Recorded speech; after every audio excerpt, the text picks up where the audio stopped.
Welcome everyone. Today in this lecture, I will talk to you about the knee joint. Yes, the knee joint is a complicated part, especially in anatomy, but I will try to simplify it for you. First of all, and simply look to these articulating bones. So they form the knee joint. So the knee joint formed by three bones: femur superiorly, with that articulates, of course, with the patella, and you have the femur that articulates with tibia. So you have three bones. You have the femur, you have the patella, and you have the tibia inferiorly. Look, the fibula has nothing to do with the knee joint, but it's important for stability. So this is an X-ray. You can see the femur here, you can see the shadow of the patella as well, and inferiorly you will see the tibia. So look at this region. There is a protruded bone here. This is called intercondylar eminence because this is the lateral condyle of tibia, this is the medial condyle of tibia, and this is the intercondylar eminence. We'll talk about it. This is again corresponding to the lateral condyle of tibia. You have also lateral condyle of femur, right? And similarly medial femoral condyle. So the knee joint. The knee joint, as I mentioned, three bones: femur, patella, and the tibia, and fibula has nothing to do with the joint. So the articulating or the articular surface is covered by hyaline cartilage, as you maybe know. And which kind, when you talk about the joint, first of all, you have to think about which kind of this joint. Simply, it's modified hinge joint. Hinge joint, yes, but modified. What does it mean? Yes, we know from the upper limb that the elbow joint is a hinge joint. That means it permits flexion and extension just. But the knee, called modified hinge joint, of course it's synovial joint, right? So the subtype of synovial joint is modified hinge joint. It means modified, that means it not just permits flexion and extension, but also it permits limited rotation, which is very important. So again, the joint formed from three bones, they articulating with each other, they form three articulations. What are these articulations? Okay, you know that the femur has lateral and medial condyle, and the tibia has the corresponding ones as well. So you will, when they articulate with each other, as you see here, they will form lateral femorotibial articulation and medial femorotibial articulation. So we have medial and lateral femorotibial articulation. Very simple. And we mentioned that so this is a modified hinge joint. The other articulation, as I mentioned, between the patella and the femur. Yes, the kind so this joint called femoropatellar. Femoropatellar, between the femur and patella. Very simple. Femorotibial, medial and lateral, and femoropatellar. Thank you. So which kind of joint? Between the patella and the femur. It's synovial, of course, and the subtype is the plane. That means it permits gliding movement, right? So this is the type and articular surfaces. Again, this is an X-ray. You look anteriorly here, which is already discussed, and here is another view, but laterally. You see the femur and the condyles here, and you have the patella anteriorly, and the tibia and the shadow of the fibula as well. So what we have here, we already discussed that. So let us dig deep in the knee joint and start by let me show you the superior surface of the tibia. or tibial plateau. So let us remove this and remove this and have a look to this surface, So look at the superior surface of the tibia. Let me just mention briefly, and we'll talk in details about that. You can see here the lateral condyle of tibia, and here is articular surface here, articular surface here.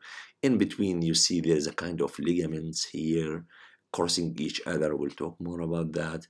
You see the synovial membrane also encircles the joint. So let us remove these structures and have a look again. Okay, this is the superior. You look into the superior surface of the tibia, and look, this is the medial condyle, and this is the lateral condyle, which is close to the fibula. Always when you see the fibula, that means it's laterally, right?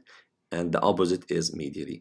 Anyway, medial condyle, lateral condyle, and superiorly in the tibial plateau, you will see there is like elevation here in the middle, which is you have one right and left, but anyway, this elevation called intercondylar, between two condyles, intercondylar eminence. And this eminence composed from lateral and medial tubercles. Okay, again to the here's guys anteriorly, and here is posteriorly. So look at the superior surface of the tibia. We removed everything, so this is the articular surface of lateral condyle, right? This is the lateral condyle, of course, and here is you find articular surface on this for lateral condyle, right? And here is again another articular surface for of medial condyle, and look, in between there is an intercondylar area. This area is the intercondylar area. So this intercondylar area, it contains also, as I mentioned, lateral intercondylar tubercle and medial intercondylar tubercle, right? These is what I mentioned here. So these intercondylar tubercles divided the intercondylar area into anterior intercondylar area or fossa and posterior intercondylar area or fossa, right? So, and this is the anterior intercondylar area is the location mainly for attachment of the anterior cruciate ligament, plus of course to the meniscus here, and posteriorly the posterior intercondylar area or fossa is the location for attachment of posterior cruciate ligament, and of course the horns of the menisci. So this is just briefly about the structure on the tibial plateau. Again, I think we mentioned that. So you have tibial condyles, of course, medial and lateral, separated by intercondylar eminence, as I mentioned, and you have a location for attachment of anterior and posterior cruciate ligaments, because this is anterior, right? And this is posteriorly. Of course, these ligaments, we'll talk more about that because they are important to stabilize the knee joint. And let us put a fibrocartilage here and a fibrocartilage here, right? So you will get this view. So again, this is anteriorly, in which this is the patellar ligament, of course, that separates from the structures there by infrapatellar fat. Anyway, let us focus on the fibrocartilage, right? Look at the fibrocartilage, which is like a C shape. We'll talk more about that. They are called menisci. So this is the lateral meniscus, and this is medial meniscus. A fibrocartilage like a C shape, as you see here. This is a fibrocartilage meniscus, lateral meniscus, and this is the medial meniscus. So they are important. They are work as a cushion, so cushion to absorb the shock and facilitate the movement of the knee joint, and also they form like an exostructure to deepen. They are not extra, they are principal structures, but I mean they're like stuff to deepen the articular surface, because you know this is the articular surface here and this is the articular surface here. So when you put like a C-shaped cartilage here, you are deepen the articular surface, because this gap here, I mean, is the location for femoral part of femoral condyles to locate it here. That means there is more stability, right? Of course, the femoral condyle articulates here and part of it here. So this is will deepen the and stabilize the joint. Okay, so you have, of course, lateral meniscus and you have medial meniscus.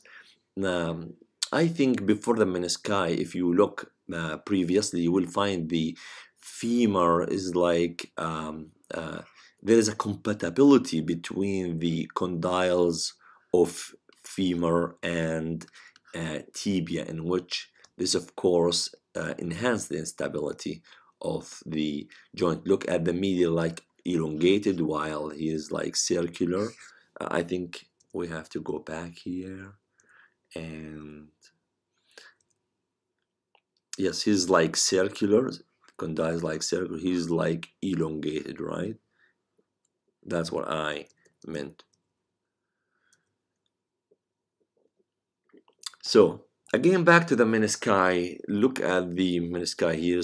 They have horns, right? Anterior horn, posterior horn, and similarly to the medial one. So they attach to the intercondylar area by ligaments, as you see here. So they attach by their horns to the intercondylar area, either anteriorly or posteriorly.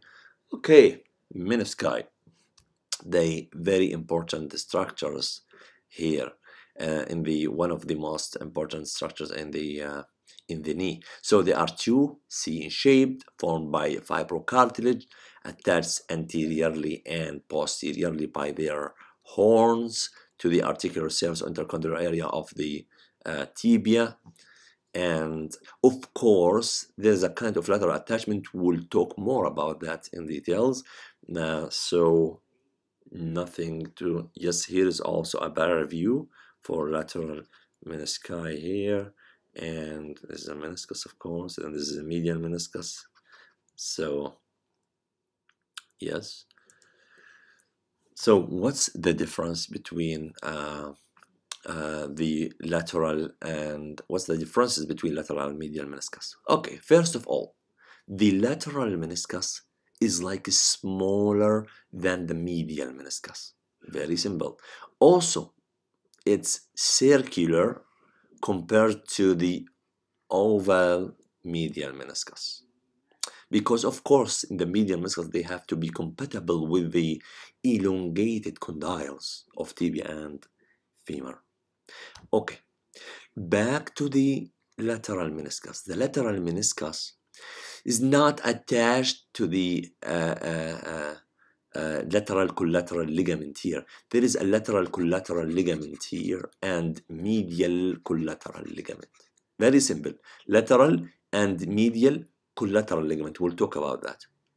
So the lateral meniscus is not attached to the lateral collateral ligament. Why? Because separated from it by popliteus tendon. Look at this tendon. It separates the lateral meniscus from the lateral collateral ligament. What's the significance of that? Yes, it makes or it permits more movement, or it gives the lateral meniscus more movability. It can move more, right? Because not fixed laterally. Number one.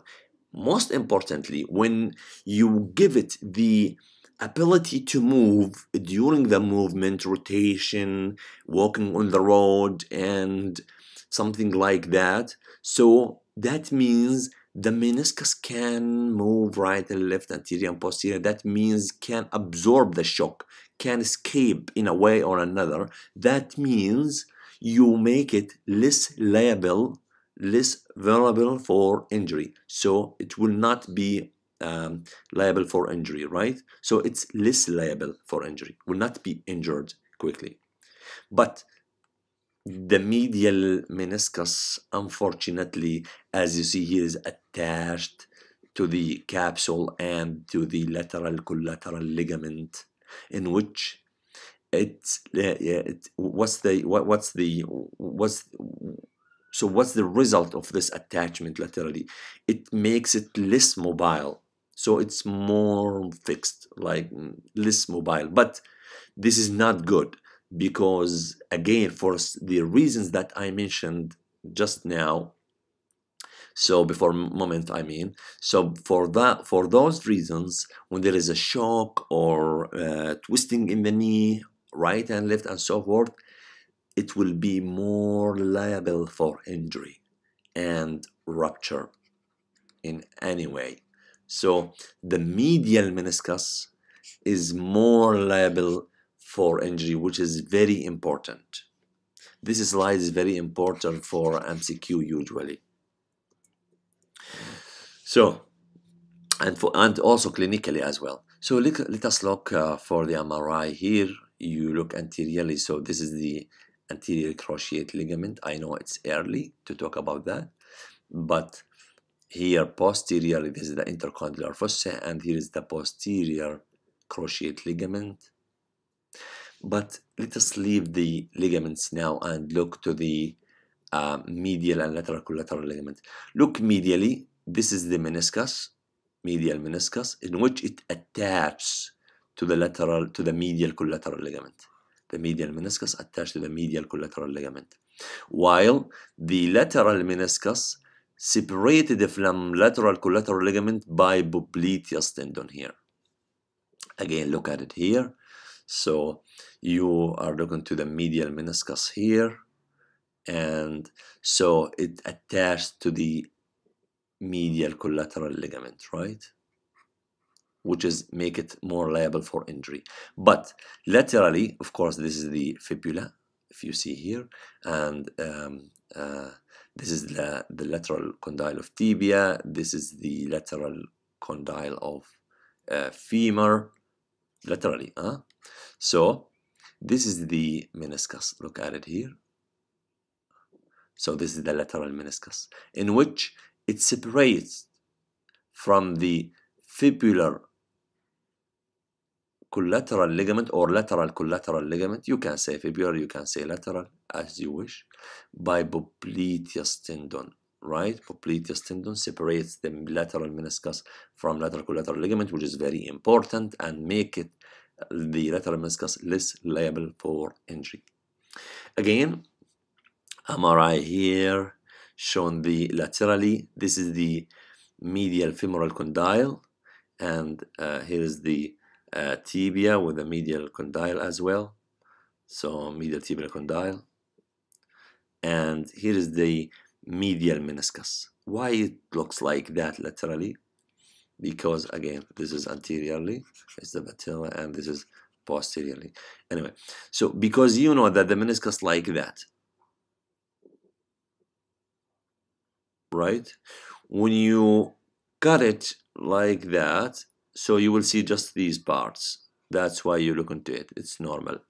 And here also a better view. I think the cross was here or so. So you can see it. So this is again the lateral meniscus, but from the laterally, not medially, right? Because this is the fibula. Anyway, so here you look to the medial meniscus, and here you look to the lateral meniscus normally. But look at this here. Look at the tear here shown in the meniscus. Right, this is the medial meniscus, I think, yes. And here's again, this is the normal meniscus, but here when there's rupture, it's corrupted by this white color, which indicates a fluid and rupture of the meniscus. Here's the gross, I like it. Let us define a couple of structures.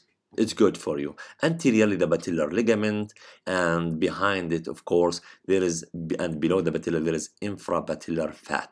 Infrapatellar fat. Please remember that. Infrapatellar fat pad here. Okay, it separates the patellar ligament from the knee posteriorly. So, let us start with the menisci. Okay, here is the medial meniscus. Look at it here, elongated, right?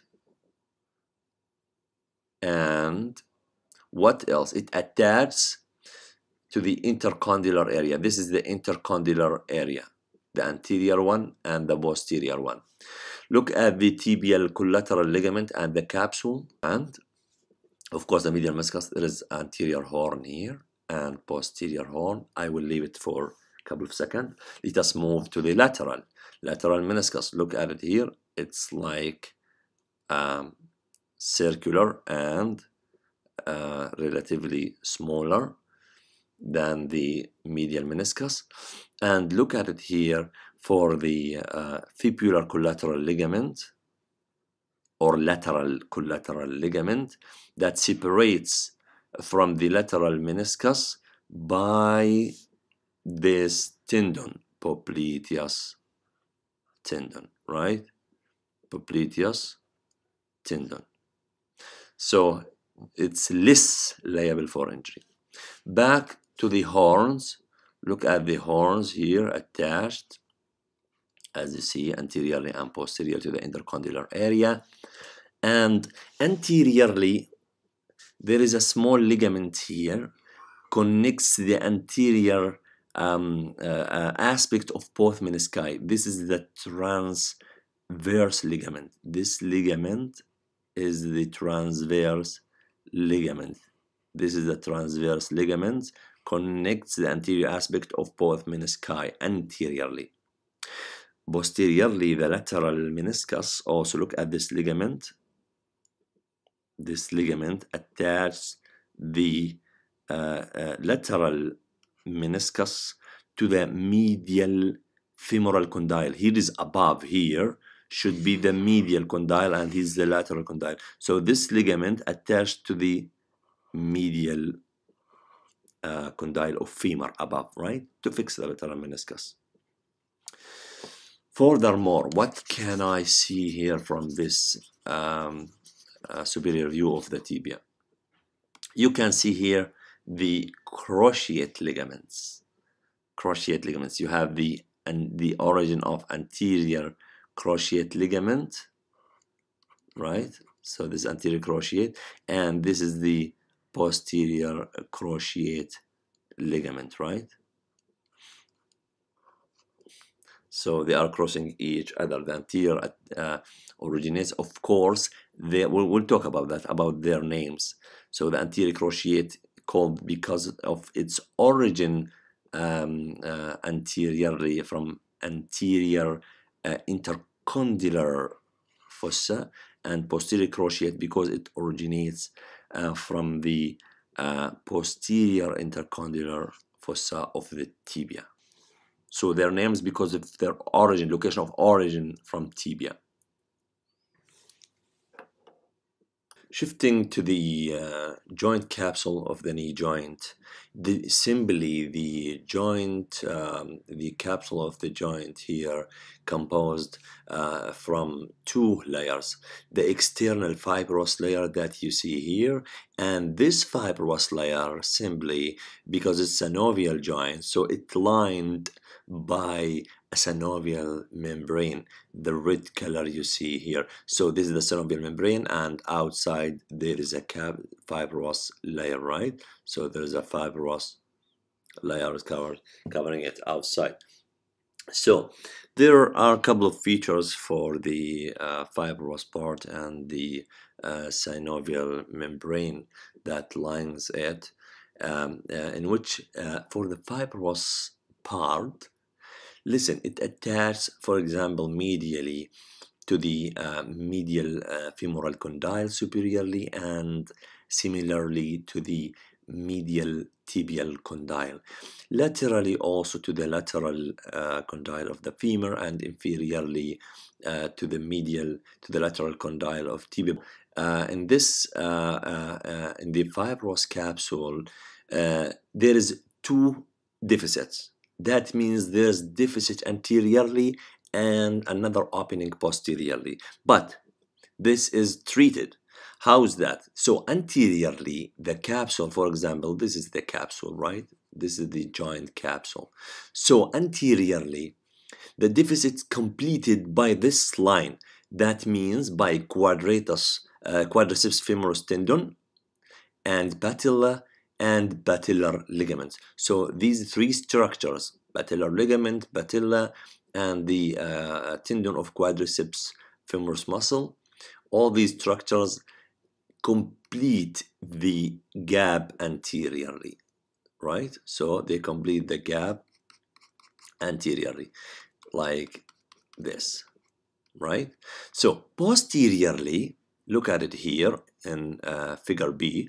So there is an opening here. So in this capsule, there is an opening. This is the opening, which is for the tendon of popliteus muscle. Look at the popliteus muscle. So it's moved from medial to lateral, right? So this is the fibrous part, which is pretty simple.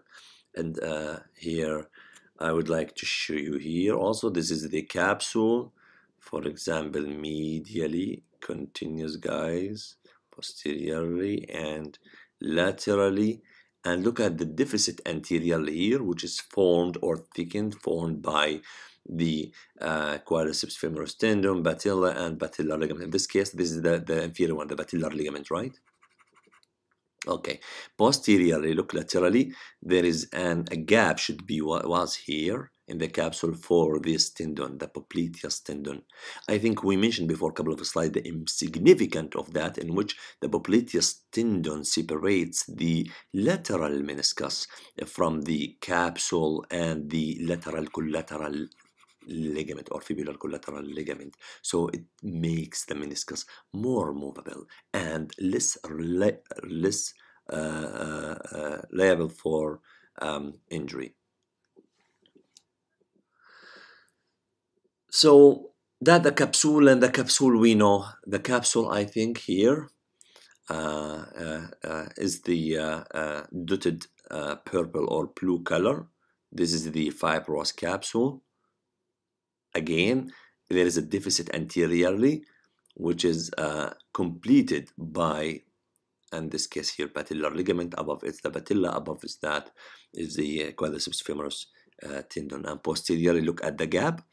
There is a gap in the fibrous capsule, this one, which is for the popliteus tendon. You remember that, right? This is the lateral meniscus. Anyway, so again, let us move now to the red dotted lines, which is the synovial membrane that lines the capsule, that secretes, that secretes the synovial fluid. And look at it, look at the synovial membrane. So there is a map for the synovial membrane. I don't like to talk too much about it, but let us in hurry describe it. So again, this is the synovial membrane that, you know, at the first, this is the fibrous capsule. So it lines the fibrous capsule. This is number one. And also, it attaches to the margin of articular surfaces. And to the articular surface, that means the condyle, right? It lines the fibrous capsule attached to the condyles or articular condyles, and also it attached to the margin of meniscus. Let us follow it here laterally, and also here line the capsule attached to the meniscus, lateral margin of meniscus and articular part. Okay, continue posteriorly. Let us stop here.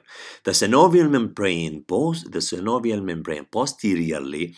Now it will not continue posteriorly. That means this part of fibrous capsule is not lined by synovial membrane. This is number one. So somebody can say, okay, where is the synovial membrane then? Yes, it reflected on each side of, look at this area, which is the location of attachment of posterior cruciate ligament. Posterior cruciate ligament originates from here. Anyway, from there, you know, the synovial membrane reflected anteriorly on each side of origin of posterior cruciate ligament here, anteriorly all the way until they reach the intercondylar, the anterior intercondylar area here. Then they reflected anterior to the, look at it here, anterior to what? To this area, anterior to the origin of what? Of anterior cruciate ligament. So look at it here, how they passed and then reflected anterior to the origin of anterior cruciate ligament. Anterior cruciate ligament originates from here. Let me translate what I'm said here. Yes, this is the synovial membrane, lines the capsule attached to the origin of condyles and to the lateral margin of menisci, as you see here, and posteriorly they reflected, let me follow this, they reflected anteriorly on each side of posterior origin of posterior cruciate ligament, anteriorly, and reflected anterior to the origin of anterior cruciate ligament here. Okay, so in this case, look at it, they are, let us complete it from anterior. I will explain this part anterior, right? This should be superiorly. So in this case, this cavity, you see, this is the cavity.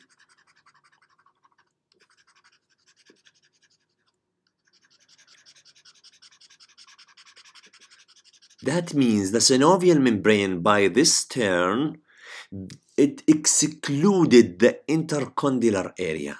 They excluded, or it excludes the cruciate ligaments from the cavity, from the joint cavity, right?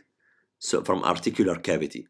So this is the articular part. This is the articular part. So that means the posterior cruciate and anterior cruciate ligaments, plus of course the infrapatellar fat pad. This fat pad, of course, inferior. It's infrapatellar, inferior to the patella. That should be located here. So the fat pad here and the anterior and posterior cruciate ligaments are excluded from the articular cavity. They are not from articular cavity now. How they excluded? Because of the synovial membrane. So again, the extent, let us follow the extent of this thing. Now, the synovial membrane, that of course reflected, as you see, yes, we described that, and let me show you here. So anteriorly, the synovial membrane, as you see, let me use the red color here. So the synovial membrane separates the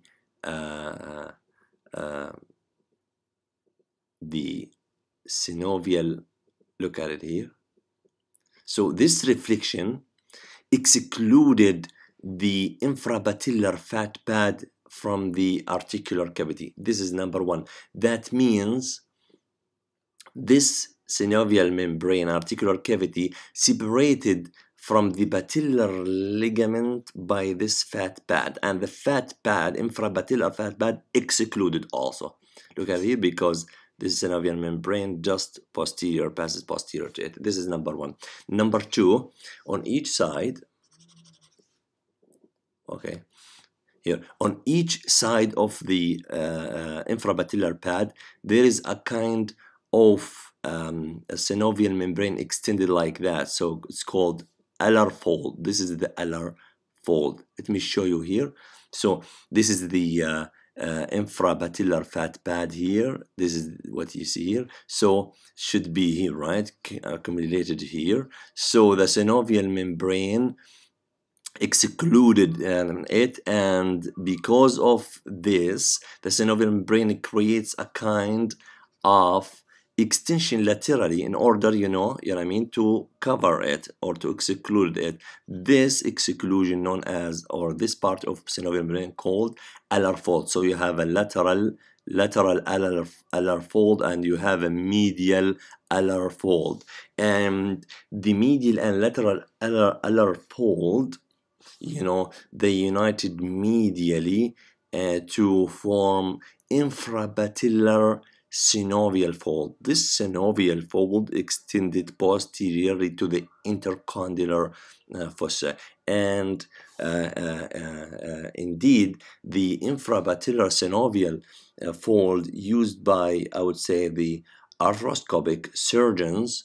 to divide the articular cavity into right and left, for example, articular cavities, right, on each side of it.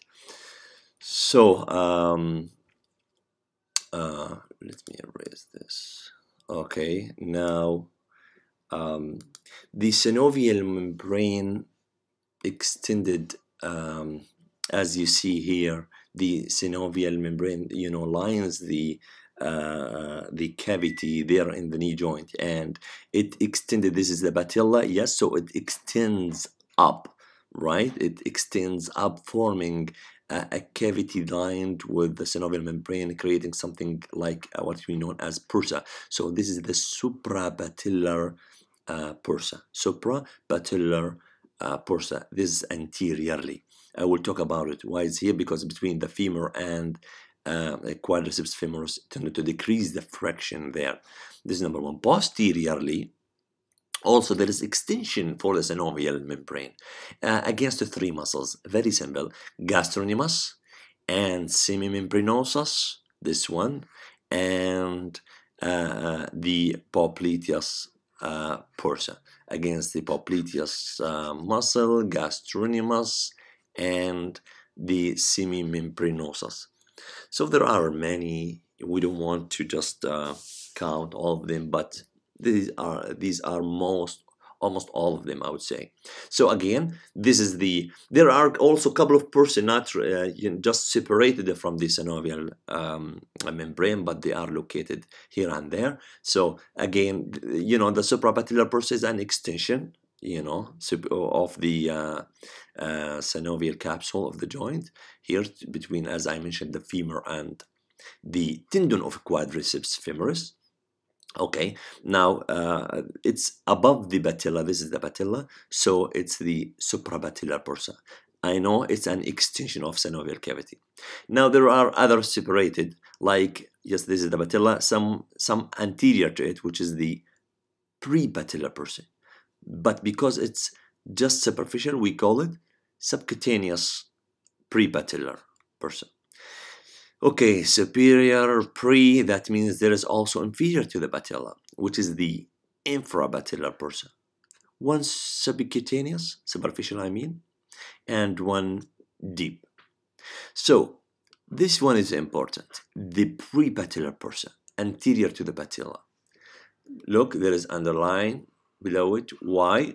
Because usually housemaid, they use, that was before, I think, they used to clean, or they like some time to clean the ground like that, sitting on the knee against the ground. So in this case, there is it may cause sometime inflammation of the prepatellar bursa. Again, this is the knee, and this is the prepatellar bursa, inflamed anterior to the knee. So the inflammation of it, known as because it's what's the name of this bursa? It's subcutaneous prepatellar bursa. The inflammation of it, subcutaneous prepatellar bursitis. So in this case, you get the patient like that, swelling in front of the knee, and it's clear here. So this is because of inflammation of subcutaneous prepatellar bursa. Treatment varied, I think, from antibiotic or sometime the needle aspiration to take out or drain the infectious fluid, and sometime the surgical the surgical treatment that include the removal of the bursa at all, something called bursectomy. Sorry. So this is about the capsule and the synovial membrane and the extension of synovial membrane and bursa. So let us shift to the ligaments. Talking about the ligaments of the knee joint, I think we can divide ligaments of the knee joint into extracapsular ligaments and intracapsular ligaments. Of course, you see, I think we have 4 extracapsular ligaments, but there are a couple of other ligaments that support the knee. But let us now, for this slide, start with the 4 principal extracapsular ligaments. Most of them, don't worry. The first one, which is the patellar ligament, that the patellar ligament, patella, and the quadriceps femoris tendon. These 3 structures cover the deficit of the capsule anteriorly. So this is the patellar ligament. Of course, from the apex of the patella to the tibial tuberosity. Okay, what else? This is anteriorly. And we have 1 laterally, 1 medially, and 1 posteriorly. From each side you have 1. Okay, anteriorly patellar ligament.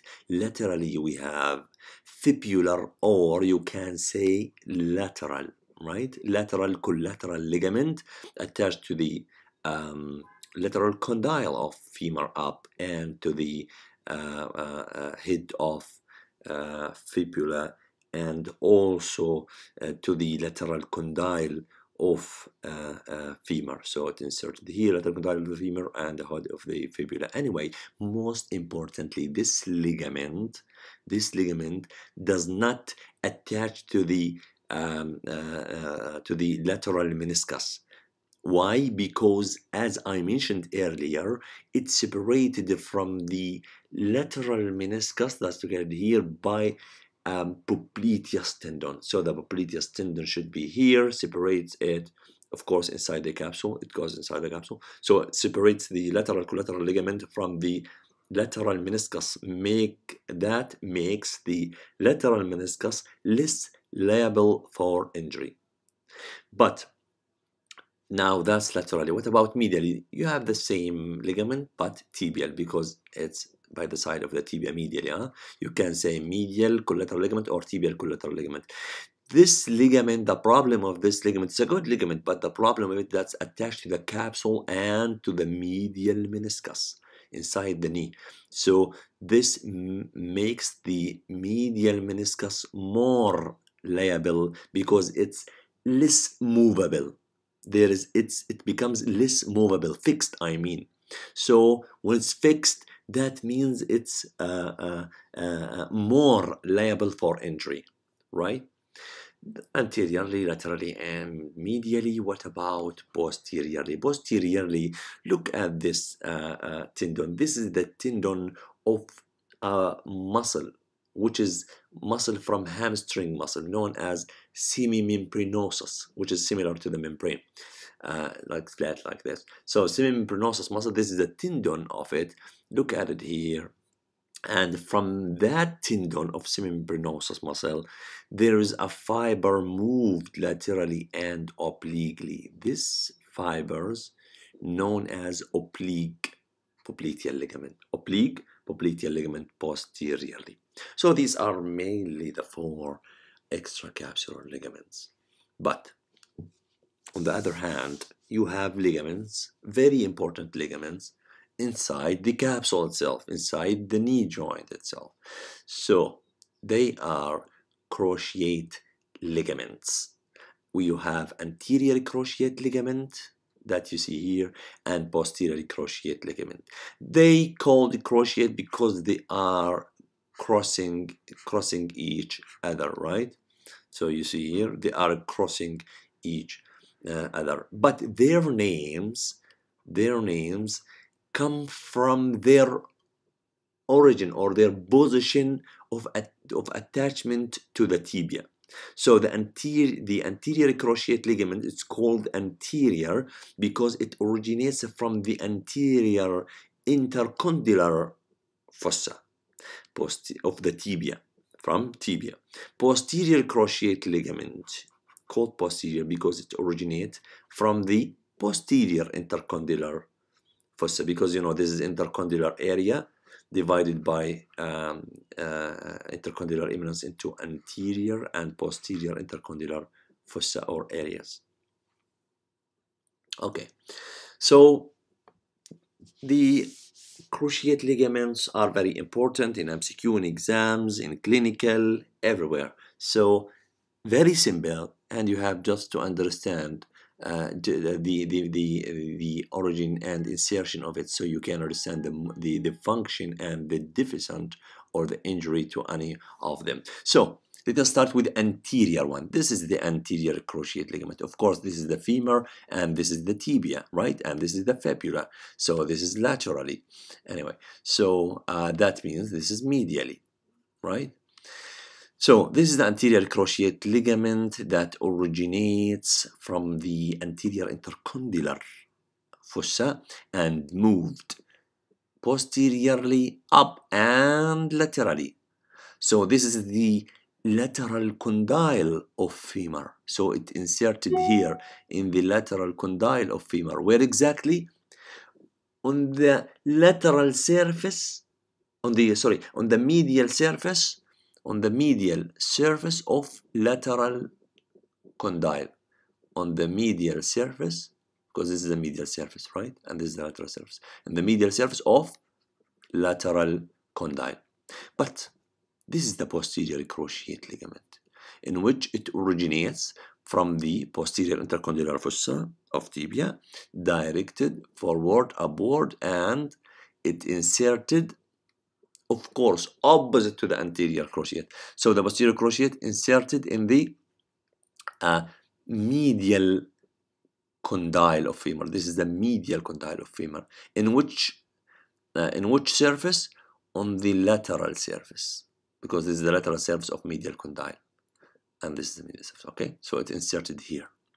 So for the origin, it's clear: anterior and posterior cruciate, because they originated from anterior and posterior intercondylar fossa, respectively. Very simple. Now the insertion, to avoid forget that, you know, APLM. Very simple. Anterior cruciate inserted onto the lateral condyle of femur. Lateral condyle. Posterior cruciate inserted onto the medial condyle of femur. That's it. Of course, then you can figure out which is the medial surface and which is the lateral surface. Very simple. APLM. Okay, now once you know the directions and of these ligaments, you can imagine the function of it. Now imagine you fix the femur. Fix this femur, right? Fix it. Then try to pull the tibia anteriorly. So you will find the anterior cruciate limits that displacement. So the anterior cruciate prevents the anterior displacement of tibia anteriorly. Prevents the anterior displacement of tibia. But try, you see this arrow? Try to push the tibia, fix the femur, and try to push the tibia posteriorly. You will find the posterior cruciate limits the posterior displacement of tibia, right? So the anterior cruciate prevents the anterior displacement of tibia, and posterior cruciate prevents posterior displacement of tibia. Of course, I prefer to use these sentences, which is easier, although it's written here that it's the same. when you say the anterior cruciate prevents the displacement of tibia anteriorly, it's similarly when you say anterior cruciate prevents the displacement of femur posteriorly. It's the same, right? Okay, so let us look at this plastinated model, which is beautiful, showing the patellar surface of femur, showing here the lateral condyle of femur, medial condyle of femur, anterior cruciate ligament. Look, it originates from the anterior intercondylar area of tibia. Look at the medial meniscus, and look at the lateral meniscus. And I would like here to point your view to this ligament. Look at this small ligament. It's called the transverse ligament of knee that connects the anterior aspect of both menisci together, right? Transverse ligament of knee.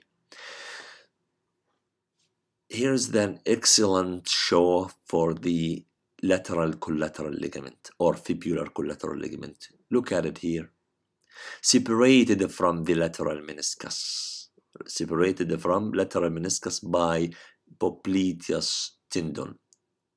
Make the lateral meniscus more movable, and because it's more movable, it's less liable for injury.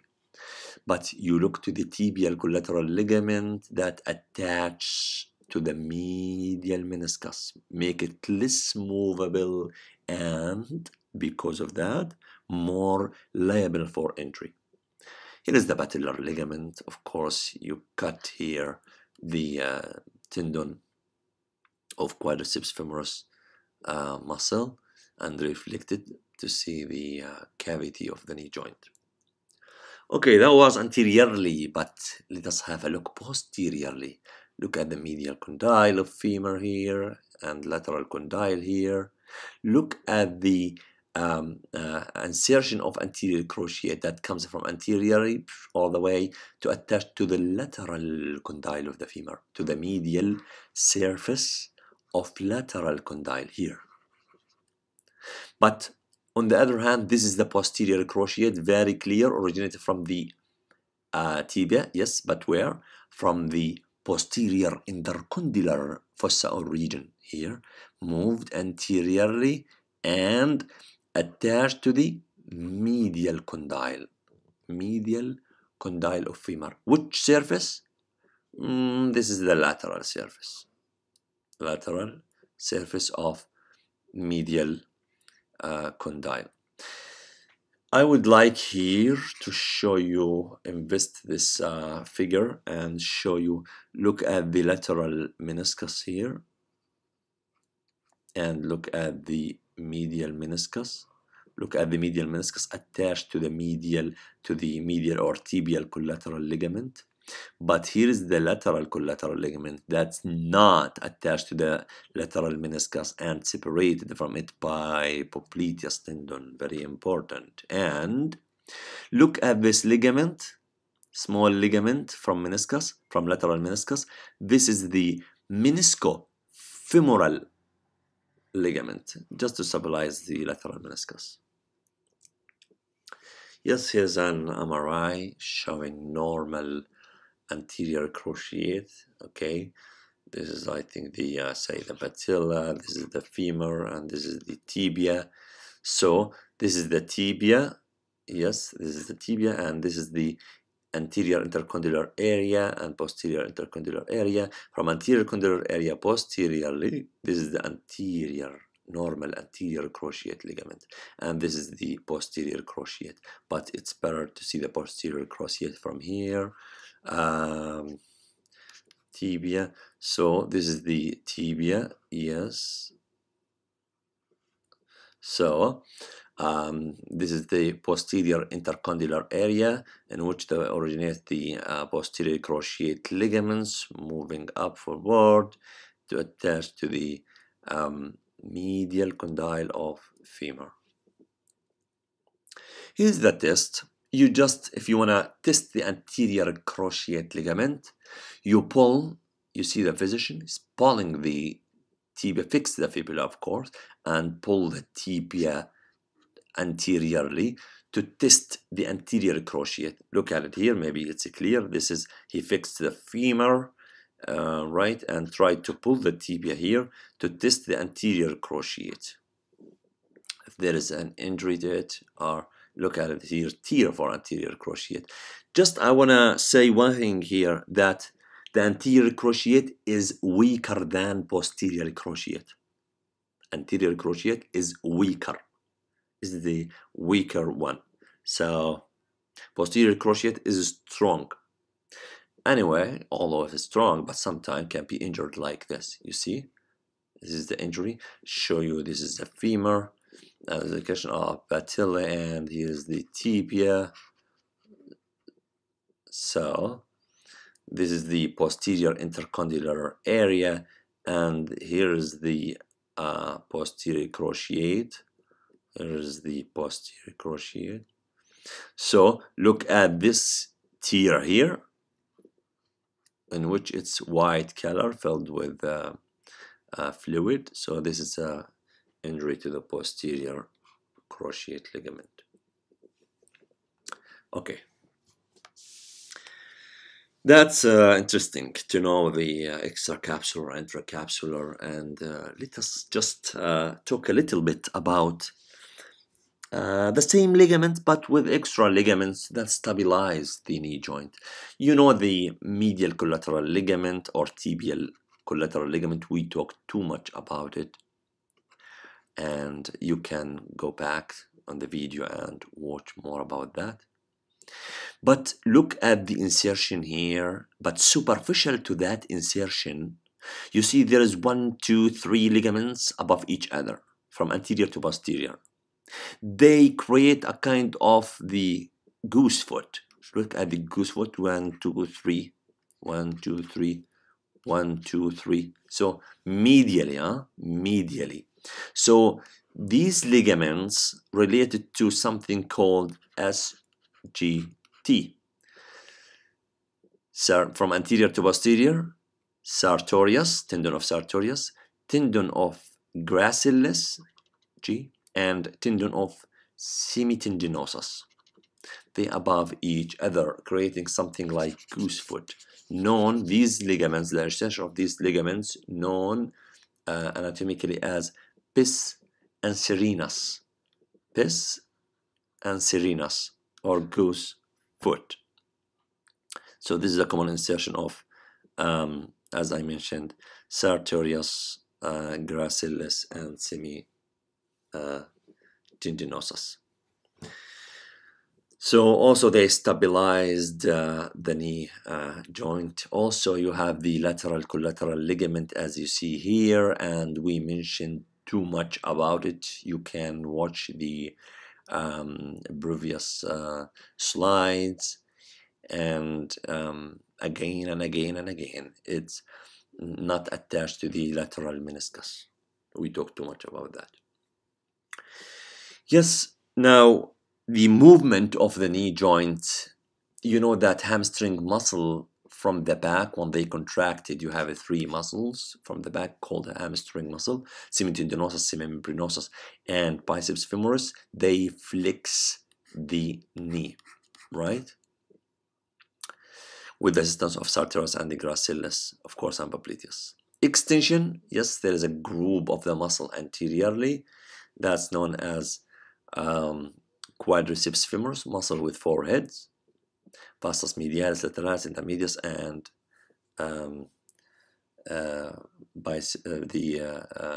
rectus femoris. So the quadriceps femoris muscle anteriorly, because if this is your knee, so these muscles anteriorly with the patellar ligament here, so when they contracted, they extend the knee, right? So it becomes like that, right? So now to the rotation. Simply, there is an active rotation. What does it mean, active rotation? That means you need to create an muscle action to create this rotation. We said that the knee joint is a modified hinge joint. Modified hinge, yes, modified hinge, because it's not just hinge, because hinge allows flexion and extension, but modified, that means it permits limited rotation. So the active rotation, you mean you need to use muscle. And try to extend your knee now. Try to extend your knee. Like this. Try to rotate it. You cannot. You cannot rotate your knee joint when your knee is extended. So you have to flex. You have to flex your knee in order to rotate it a little bit. So the first thing, to rotate the knee, you have to flex your knee. This is number one. So to do medial rotation, of course, you have to use the semitendinosus and semimembranosus muscle. It depends on their insertion and direction. But on the other hand, for lateral rotation, you need to use the biceps femoris, and all of these three muscles are located posteriorly and known as hamstring muscle. I wish be physically to show you what does it mean, but I think I don't know if this is gonna be helpful. This is the biceps femoris, which is posteriorly, in which when it's contracted, it will pull. This is the biceps femoris. That means doing lateral rotation laterally. On the other hand, let me show you here. Unfortunately, I can't find, but you can look at any textbook for these muscles. Now that was about rotating, just simple rotation of your knee with the help of hamstring muscle from the back, either to the lateral or medial. Now, what about the passive rotation? Passive rotation is important. Why? Because you don't have to use any muscle. That's why it's called passive rotation. If you try, it occurs while you are trying to extend your knee. Exactly at the end of the extension. At the end of the extension. So this is your leg. So before filing the extension, so your femur will be rotated medially on the tibial plateau. So this is the femur, okay, and this is the tibia here. So at the end of extension, while you are extending your knee, at the end of it, because the medial condyle of the femur larger than the lateral condyle. So the lateral condyle, once you extend your knee, the lateral condyle comes against the lateral condyle of tibia, and finalize the extension. But still, the medial condyle of femur, is larger than the lateral. So still there is a capacity, still there is an availability for more rotation. So because of that, the femur will medially rotated a little bit over the tibia, and in this case your knee is locked. And all ligaments now are tight.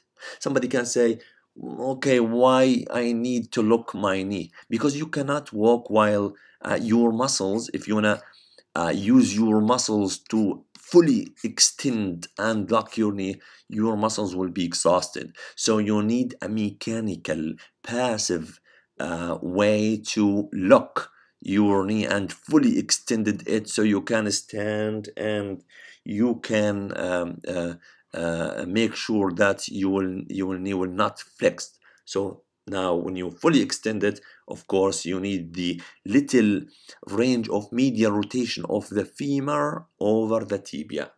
So the femur medially rotated above the tibia, medial rotated of the femur, yes, and your knee now is flexed. Now I need to unlock this knee. So now, very important, you need this muscle that we talk too much about it in this lecture, which is the popliteus muscle. So the popliteus muscle, you know, from posteriorly, this is the tendon of popliteus muscle, moved from medial to lateral. So we mentioned that before, we mentioned that the femur medially rotated. So you need the popliteus tendon to contract, or the popliteus muscle to contract with its tendon and reverse this action. That means laterally rotate the femur, because when it's contracted, the femur will move like that. So by this way, the popliteus muscle is the switch, is the yes, the switch that, or the key, or the switch that unlock the knee. About 5 degrees, it moved the just a little bit, which is that needed to unlock, just unlock the knee.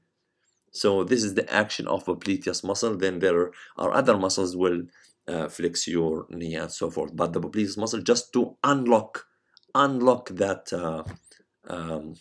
that thing. So you need to unlock your neck by popliteus. So that was posteriorly, but I think we talked too much about that. Yeah, anteriorly, the deficit completed by quadriceps femoris tendon, patellar ligament. But look at the muscle anteriorly, the quadriceps femoris muscle. Quadriceps, yes, quadriceps, because its muscle has 4 heads. You know, here is the vast part of it is the vastus medialis, medially, and vastus lateralis, and look at their tendons. So their tendons extended alongside the patella to form medial and to form the lateral patellar retinacula. We call it patellar retinacula or extensor because it's anteriorly extend the knee.